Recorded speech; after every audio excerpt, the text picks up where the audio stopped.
Coming up on this week's edition of Wildcat Weekly, the Fine Arts Festival, Filmmaker Showcase, and an equal final goodbye. All this and more coming up next.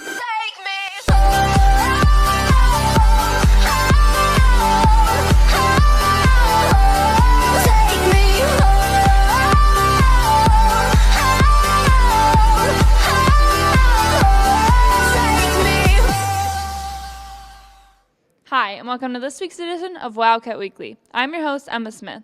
It is unknown what all the construction on the roof is about. Mason takes a look into why the school needs to reconstruct it. There has been a commotion throughout the school year having to do with the constant construction of the roof. The purpose of the construction it's a masonry project, so we're rebuilding some of the walls on top of the roof that have been leaking, resealing, redoing some of the brick up there that has crumbled over the years. Although this project is not the most exciting thing, it helps to extend the lifespan of our school. This benefits Neuqua because it improves the look of the school and the brick that has been crumbling, so it just will give our school an overall kind of a refresh. The school has future plans to continue construction throughout the next few years. Last year we did the A-wing area, and this year we're working on PE. Over the next probably 2 to 3 years we'll work on the academic wings. We are going to have to deal with the commotion a little while longer while the construction is underway, but it will benefit our school greatly. And for Wildcat Weekly, I'm Mason Mazurek. The annual Fine Arts Festival is next week. Chris has more on the story. The Fine Arts Festival has been a district tradition for over 25 years and is very important to the Fine Arts Department. Fine Arts Festival was created, the first one was in 1987, and it was the result of our superintendent at the time. He basically sent a message to the art and music teachers saying, hey, at a previous district that I was in Wisconsin, we did this great big festival. How about starting something here? The Fine Arts Festival features a day full of music and art. As far as the art's concerned, we have over 1,000 pieces of artwork that need to be matted, need to be professionally displayed, labeled, put up in the gym. So basically it's like a mini art gallery that's put up with 1,000 pieces of artwork, if you could imagine that. A lot of times the classes kind of pick for the music groups. We know all the music groups are going to play, and so they get to combine in different ways sometimes, and they're able to perform with people that they don't normally get to perform with. The hallways will be filled with pictures of art made by students in the district, and there are lots of ways for students to get their work recognized. A combination of students that approach their teacher and say, I'd like to put this in the Fine Arts Festival, and teachers that usually put at least one piece from every kid in all of their classes, which adds up really quickly. There is a lot of preparation into getting the Fine Arts Festival set up. I would say hundreds of hours when you combine the teachers preparing work for the art show, students making and then preparing, matting, labeling the artwork, hanging the artwork, and then cleaning it all up after the day's over.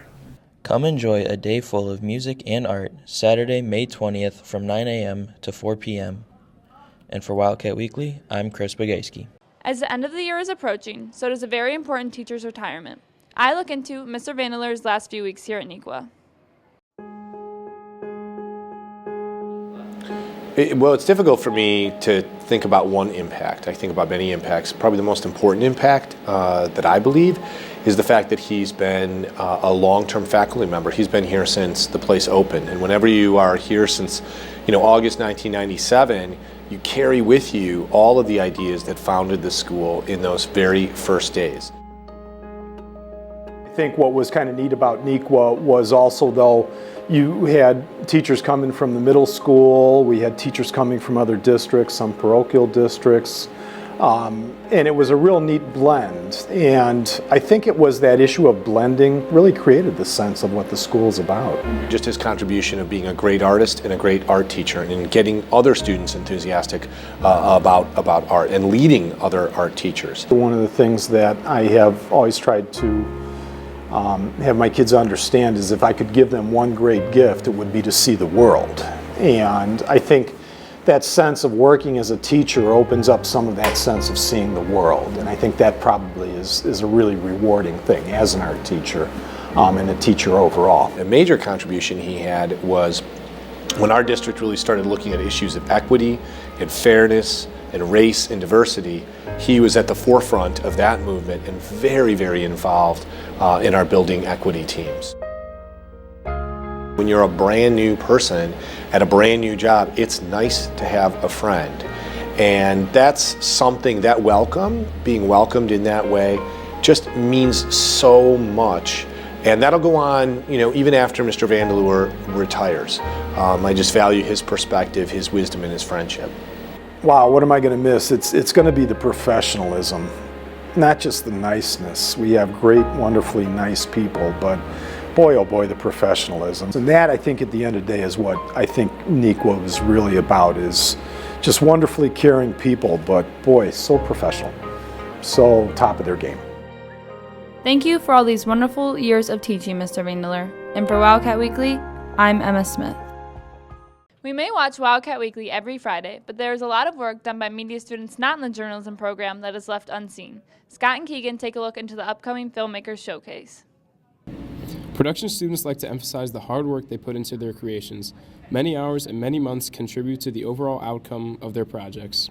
Our teachers do a really good job of making us emphasize our stories by making us develop scripts or screenplays or just everything so we can plan out our videos. We have to do shot lists. We have to do all sorts of stuff that makes sure that our videos are very story-based. The students produce music videos, documentaries, short films, and commercials, and they all must have a clear main idea and plot line in order to attract their audience. In film and production, you kind of can go your own route and create what you think is right, and I think that's really cool.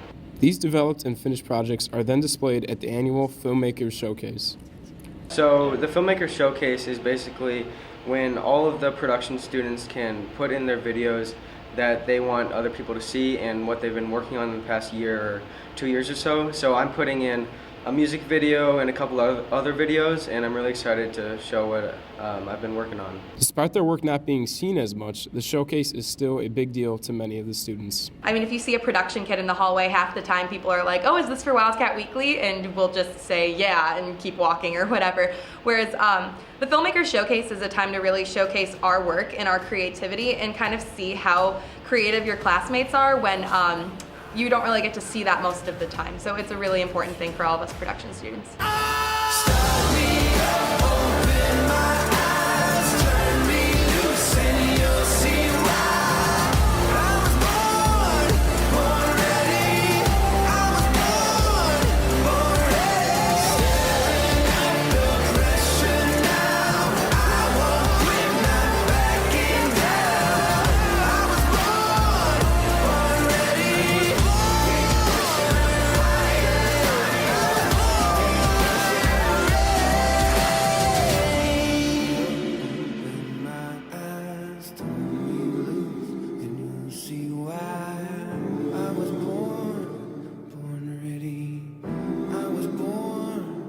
Be sure to come out to the Filmmaker Showcase.